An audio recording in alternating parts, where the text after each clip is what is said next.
to subvert that. To try to do so is treason. It's a hanging trial. That's what he's trying to tell you. Within America, believe it or not, that's one of their biggest concerns. Their concerns isn't free speech. You can't really bust them for that, but I'm talking about what they're guilty of, what they're caught cold. They're caught cold in an attempted genocide of Indo-European children. We've talked about potential tribunals in Europe, and they won't hesitate to call them. But in America, there is a really, really vicious and brutal attack that could happen, and that is under the Constitution. Because under the right political circumstances, it is, depending on who you talk to, it's a trial or a tribunal. You cannot commit that type of, you can't try to overthrow the Constitution. You just can't do that. It doesn't matter what type of Masonic fraternity you belong to, or what type of banking, how much money your family has. You just can't go there. Because if you don't succeed in some perfect multiracial republic in 2050, if you don't succeed in rearranging things, if you fail, it's a hanging trial. You know, it's just like wiping out Indo-European children. If you want to go down that road, once you commit yourself, you better succeed. Because if you don't succeed, you're in a tribunal. Someone's going to be wise enough to throw you into a loop you're not going to get out of. My enemy has more enemies than you can imagine, and most of them are non-white, believe it or not.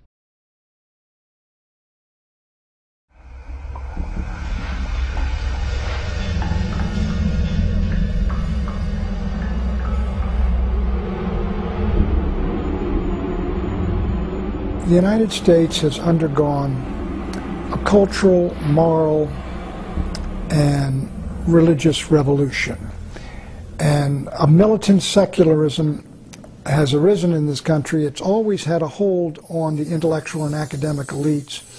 But in the 1960s, it captured the young in the universities and the colleges, and we had this great battle, cultural war begin then nationally. And since then, if you will, secularism has really achieved dominance in the academic community and the intellectual community and the entertainment community in Hollywood, among part of the political community, but not the nation as a whole. However, it is much stronger than it was, and so this is the basis of the great cultural war we're undergoing right now.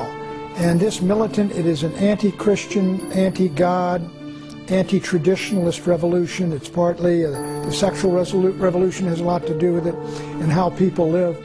And so we are two countries now. We are two countries morally and socially and culturally and theologically, and cultural wars do not lend themselves to peaceful coexistence. One side prevails or the other prevails, and the truth is that while the conservatives, in my judgment, we won the Cold War with political and economic communism, we've lost the cultural war with cultural Marxism, which I think has prevailed pretty much in the United States, or is now the dominant culture, whereas those of us who are traditionalists, we are, if you will, the counterculture. Antonio Gramsci, while, where else but in prison, wrote up a series of plans, now known as the Prison Notebooks. In this plan, Gramsci announced, the workers of the world will unite only after the Long March is over. The Long March? In other words, they had to get into the culture and change the way of people's thinking. And if people were thinking about patriotism and nation and God and country, that was a mechanism which was too resistant to Marxism. It could never take hold. So you had to erode and destroy that in the individuals. That began what's called the Long March through the institutions, through the seminaries, through the churches, through the media, through Hollywood, and all the rest of it, to create an anti-Christian culture which would destroy the Christian beliefs and convictions in the vast majority of the people, so they would embrace the ideas of Marxism, and they would embrace the ideas that they had rejected, and they would be open to a takeover, basically, by Marxists. Now, not political Marxists, but cultural Marxists. Rather than workers uniting and marching into battle, thus seizing power through force, they would make a long march through the institutions.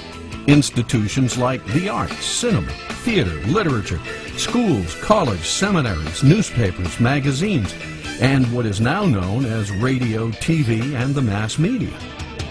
Once this march is over, all the barriers to the acceptance of Marxism will have been quietly and systematically removed. So to get to that point, they said we have to destroy the culture, and what they were talking about was the Christian culture, what we used to call Christendom or Western civilization. If you can break people away from religious affinities, for example, where they would turn to their community, their religious community, for support and help, or they would turn to Scripture for answers to certain perplexing questions. If they have an affinity to their religion, they might say, well, we're not going to go along with government because it's contrary to my religion. So cultural Marxism would attack religion of all kinds. Doesn't make any difference, because there was another place where people could go other than to the government for support and for answers.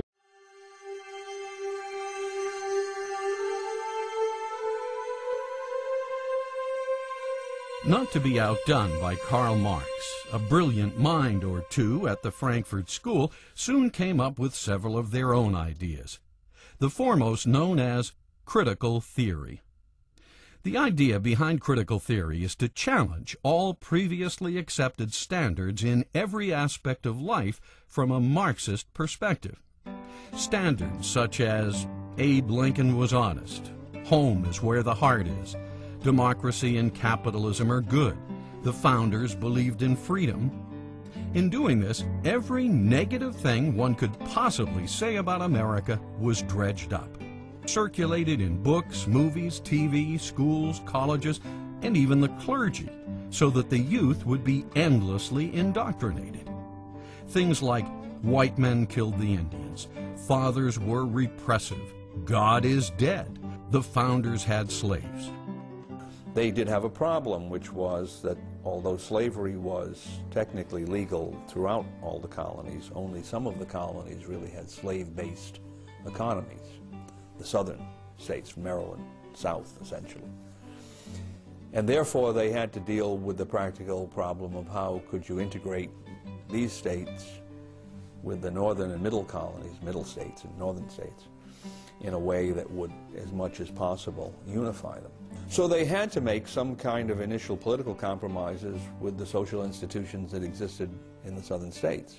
But there was a mindset at the time that slavery would essentially wither away because it was not a practical economic concern in the long run. But it certainly was not a matter that could be criticized from the point of view of principle. You know, the first principle in the preamble is to create a more perfect union. That was their first goal. But when the consciousness-challenged baby boomers repeatedly heard that the establishment, as they came to refer to it, was a bunch of racist, overly religious, sexually deprived sexists who were xenophobic Indian killers and anti-Semites, they internalized the criticisms. Soon their movies and songs began to reflect these values, spreading them throughout the nation's youth culture. Critical theory was doing its job, especially on people like Charles Manson and John Lennon. Even though the reality-challenged baby boomers of the 1960s were the most free, most affluent, and most privileged of any youth in any age, they were bored with their lives and swallowed the Frankfurt School's propaganda like a hit of California Sunshine. Books like The Death of the Family, Escape from Freedom, The Mass Psychology of Fascism, The Sexual Revolution, The Joy of Sex, and The Authoritarian Personality flew off the shelves.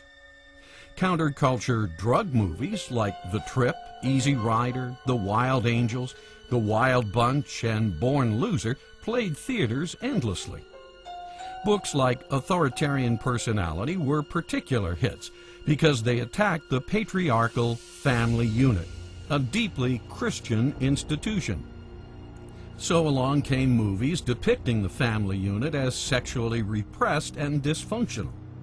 Movies like Battle of the Sexes, How to Handle Your Wife, Harold and Maude, The Graduate, Bonnie and Clyde, Carnal Knowledge, Bob and Ted and Carol and Alice, Boys in the Band, The Godfather, and Kramer versus Kramer instilled cultural pessimism about families. The basic unit of a family is where a male as a sex joins with a female as a sex, and they're able to work together to help each other. And by being able to work together to help each other, they perfect each other, they love each other, they care for each other.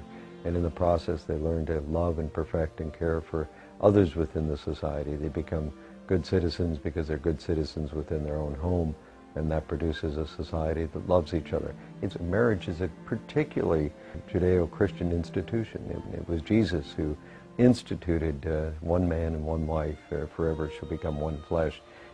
By targeting the family unit, the cultural Marxists knew they could eventually destroy the middle class of the United States. Why? Because the family unit is the basic building block of the middle class. Destroy the middle class, and you eventually destroy the economic engine of the United States.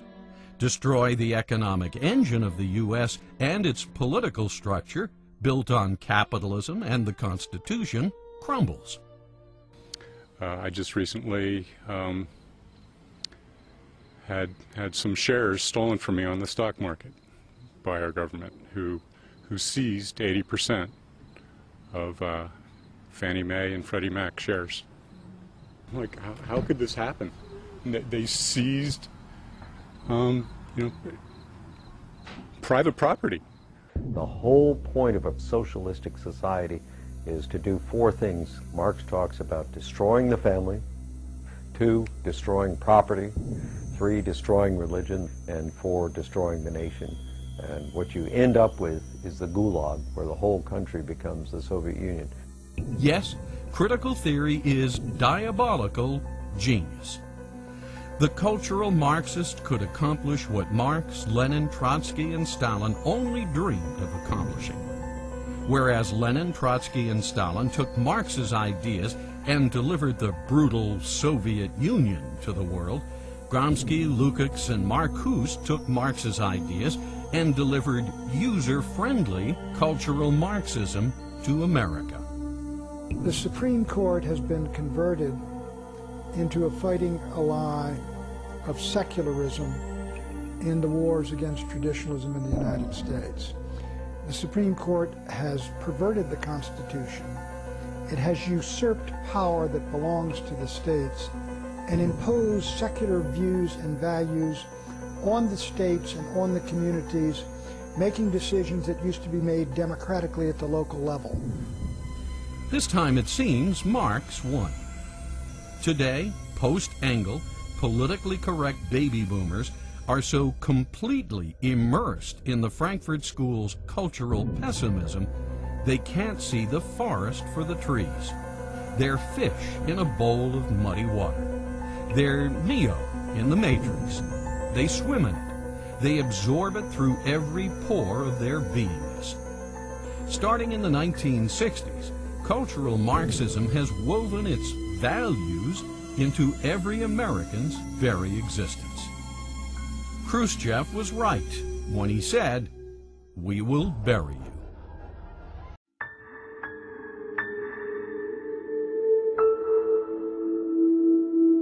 The nefarious genius of cultural Marxist strategy is to destroy the family unit by promoting what's known in the field of botany as androgyny. From the American College Dictionary, androgyny means, quote, having staminate and pistillate flowers in the same inflorescence, being both male and female, hermaphroditic, end quote. Translated into cultural Marxist strategy, this means making the father and mother of a family the same, and or reversing their roles. How is this done? Well, it starts with invalidation. I hate this house, and I don't want to be here anymore. As previously discussed, one of the key technologies of the Frankfurt School is critical theory. Recall the purpose of critical theory is to instill